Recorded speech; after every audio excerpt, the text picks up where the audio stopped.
lihtne korrespondent Jüri Liim!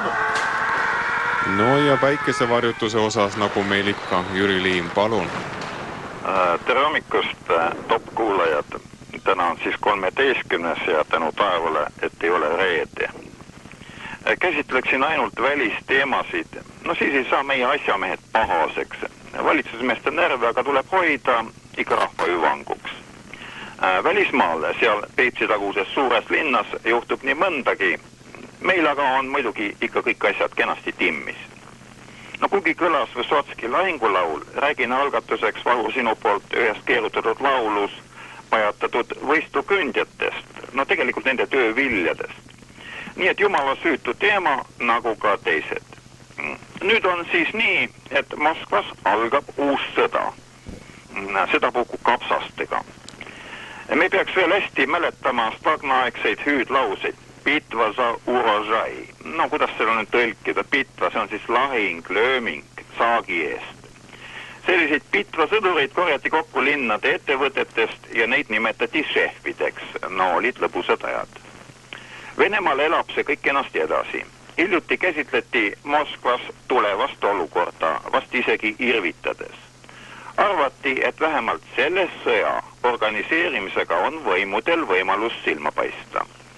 Eelmisel laupäeval Moskva linnapea Luskov isiklikult koos kubernaator Jasloviga, no näete, seltsimehed on nüüd saanud linnapeadeks ja gubernaatoriteks. Ja need härrad siis sooritasid kopterilennu Moskva oblasti põldude kohal. Loeti kokku naereid ja taate. Sealt linnulennult nähtu põhjal koostati plaan. Seega siis 15. augustiks nähakse ette, et pealinna 22 000 sõdurit ja üliõpilast lähevad põldudele. Arvestades selle linna inimressursse on see üsna tagasihoidlik arv. Töölisi ja teenistujad ei soovita. Aastate kogemused näitavad. Need lähevad šehvitama suurte kottidega. Tagasi teel aga ei ole need kotid enam tühjad. Ja nii katkestatakse end meeletult iga päev. Kahjud missugused, no muidugi kolhoosile. Tegelikult käib koristamine juba nüüd. Autojuhid kinnitavad. Iga teine koorem läheb kas metsa või farmi. Ja põhjuseks. Pealinn soovib saada pakitud kaupa. Kolhoosidel sellist luksust aga ei ole võtta. Kolhoosidele osutatakse lisaks veel üsna omapärast abi. Juba nüüd soovitakse Moskva lähirajoonidesse saata ratsamiilitsa patrullid põlde valvama. Abiks on neile eriõppe saanud koerad, kes oskavad kenasti püüda kotimehi või nagu venelased ise ütlevad, nesunov. No eesti keeles peaks see olema siis nagu kandjad, tassijad. Rahva musjendites seda nimetati vedajateks ja sellega tegelesid kratid. Ollakse arvamusel, et need abinõud tagavad selle, et kolosnikud suudavad täita plaanilised lubadused. Moskva soovib saada 180 000 tonni kartulit ja 270 000 tonni juurvilla. Selle kartuli kogusega täidetakse 30% pealinna vajadusteks. Huvitav, miks on 30%. Kapsa osas aga 100%. Ja muidugi, millest muidu sa hing borssi keedab. Porgandist aga olevat tänavu oblastis palju. Luskov märkis järsult, me ei võta rohkem, kui oleme tellinud 3–4 000 tonni. See oleks 60% vajadustest. Kuidas ülejäänuga? Moskva ümbruse kolhoosid on rahul. Konkurentsi ei ole, kuna tänu Tšetšeeniale suleti peamiste saagikohtade Tula ja Riazani teed. Paraku pealinna ümbruses ei kasva välitingimustes kurke ja tomateid. Nende kasvatamise omahind on tõusnud väga kõrgeks ja seda kasvuhoonetes. Pealegi kasvavad nendes klaasist ja kilest hoonetes hiigelkurgid nagu miilitsanuiad. Niimoodi võrreldakse. Neid aga sisse ei soola. Vodka kõrvale aga ei ole venelastel paremat sakummi kui hapukurt. Nüüd nutetakse taga Baltimaadest müügiks toodud väikseid kurke. Sellele kaubale selgeks sulges ju tee Vene kõrgendatud toll. Asi on koomiline. Isegi sibulat ostetakse Egiptusest. No tahaks loota, et sellest kapsalahingus ei tule Vene sõdurite hulgas langenuid. Ja nüüd Marmorist.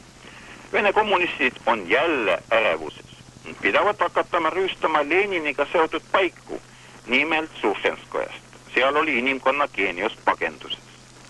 Üheks suuremaks sotsialismi nõrkuseks oli ehitada hiiglaslikke mälestusmemoriaale ja pidid need tingimata olema marmorist. Muide, marmorist pidid olema ka parteibosside kämpsud.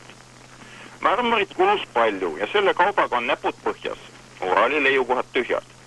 Viimasel ajal osteti seda kivi Kreekast ja Bulgaariast. Nüüd avastati siis kallist materjali mainitud Sušenskojas. No seal on valge, talli ja peesi marmorid. Nii, et saab kenasti juurde treisa uusi monstrum memoriaale. Ja veidi Ameerika politseinikust Moskvas. 47-aastane Ameerika politseinik Atlantast tuli Moskvasse instrueerima ühe USA-Venemaa ühisfirma turvateenistust ja ikka ohutuses. Laupäeval kella 18.00 ajal jalutas Jänki kesklinnas kuulsa revolutsionääri Baumani tänaval.